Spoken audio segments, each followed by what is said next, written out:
வாக்கியப்படி பார்த்தீங்கன்னா இன்று காலை 7 மணி அந்த 11:07 வந்து பார்த்தீங்கன்னா எங்கேருந்து எங்கே மாறுறாரு நம்ம குரு பகவான் அப்படின்னு பார்க்கும்பொழுது மிதுன ராசியிலிருந்து கடக ராசிக்கு பயிற்சி ஆறாருங்க.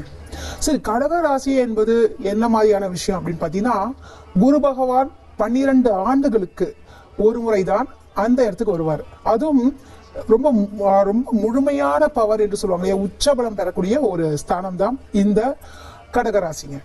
இந்த இடத்துல குரு பகவான் என்று பெயர்ச்சி அடைகிறதுனால என்னென்ன ராசிகளுக்கு எப்படிப்பட்ட ஒரு பலன்கள் அமையும் என்ற விஷயத்தை தான் நம்ம பார்க்க போறோம். அது பொதுவாகவே குரு என்றாலே அப்படின்னு பார்த்தீங்கன்னாலே என்னன்னா, அதாவது மாதா பிதா குரு தெய்வம். அப்ப குருக்கு எவ்வளவு ஒரு மகத்துவம் இருக்குன்றது அந்த ஒரு விஷயத்துல இருந்தே நம்ம தெரிஞ்சுக்கலாம். சரிங்க, குரு என்றாலே என்ன? ஒரு நல்ல ஒரு வழிகாட்டி, ஒரு ஆசிரியர், நல்ல குணங்கள், இது மாதிரியான அம்சங்கள் கொண்டது தான் குரு தான். அதே மாதிரி ஒரு ஜாதகத்துல எடுத்து பார்த்தீங்கன்னு வச்சுக்கோங்களேன், அதாவது ஒரு சிலருக்கு வந்து செவ்வாய் தோஷம் இருக்கும், நாகதோஷம் இருக்கும், அல்லது குடும்பஸ்தானம் வந்து நீச்சமாக இருக்கும்.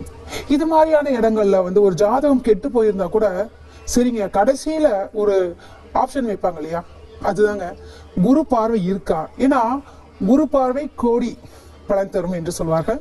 அப்படின்னும் பொழுது நம்முடைய ஜாதகம் ரொம்ப வீக்கா இருந்தா கூட அங்கு குரு பகவானுடைய பார்வை இருந்தால் அது அப்படியே செழிப்படையுமா. அதாவது குரு பகவான் இருந்த இடம் பாழ், பார்த்த இடம் ரொம்ப விருத்தி அப்படின்னு சொல்லுவாங்க. அப்படின்னும் பொழுது அந்த குருவனுடைய பார்வை இருக்கு இல்லையா, ஒவ்வொரு கிரகங்களுக்கும் சில பார்வைகள் இருக்கு. அது பொதுவாக வந்து எல்லா கிரகங்களுக்கும் பொதுவா 7வது இடம்ன்றது பார்வை ஸ்தானம் சொல்லுவாங்க. ஆனா குரு பகவானுக்கு ஒரு ஸ்பெஷல் விஷயம் என்னன்னு பாத்தீங்கன்னா 5ஆம் இடம், 7வது இடம், 9வது இடம், இந்த 3 இடங்களில் வந்து குருவுடைய பார்வை விழும்பொழுது ரொம்ப விசேஷமாக கருதப்படுது. இப்ப நம்ம ஜாதகத்திலையும் சரியானது நம்மளுடைய ராசிக்கு இப்ப பாத்தீங்கன்னா பாருங்க, குருவுடைய ஆலங்குடியில அருமையாக சுவாமியோட தரிசனம் நடந்துட்டு இருக்கு. இந்த நாளை வந்து ரொம்ப நல்லபடியாக பூஜித்துக் கொள்ளுங்கள். நீங்க நினைத்த எண்ணங்களை வந்து, அதாவது என்னென்ன காரியங்கள் வந்து நமக்கு சித்தி ஆகணுன்ற விஷயத்த இப்ப நீங்க மனதார நினைத்து வேண்டிக்கிட்டீங்கனாலே பல விஷயங்கள் உங்களுக்கு நடக்கும். சுவாமி கிட்ட